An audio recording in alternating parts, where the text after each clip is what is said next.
अस्सलाम वालेकुम। आज मैं आपको चिकन चपली कबाब की रेसिपी दे रही हूँ।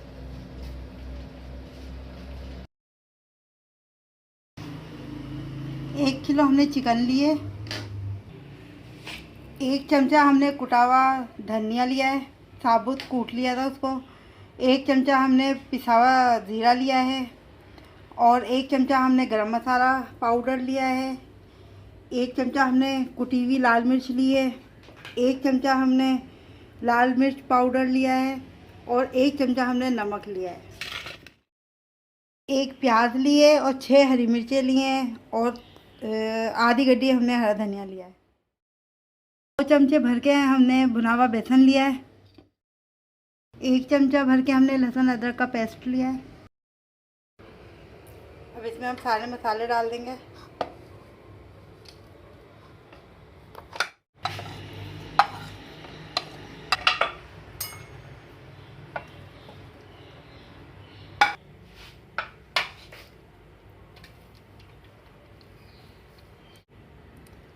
अब इन सबको हम ग्राइंड कर लेंगे।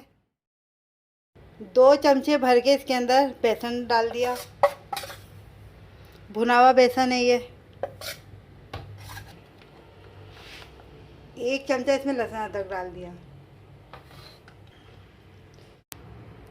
इसको भी अब हम इसे मिक्स कर लेंगे।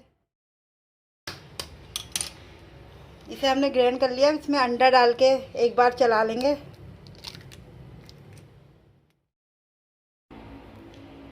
इसको हमने ग्राइंड कर लिया। इसके हम कबाब बनाएंगे। ऐसा लेंगे हम इस तरह से और हाथ पे ऑयल लगा लेंगे।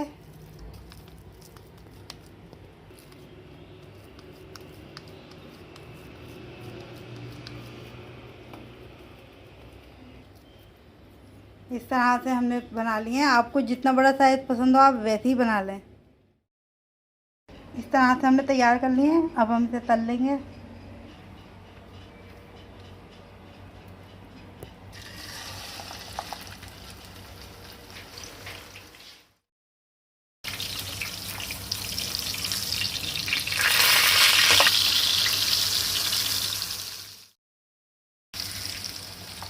ये हमारा हो गया है। इसी तरह हम सब तल लेंगे। चिकन चपली कबाब तैयार है। अगर आपको मेरी रेसिपी अच्छी लगी है तो इसे लाइक कीजिएगा और मेरे चैनल को सब्सक्राइब कीजिएगा। शुक्रिया।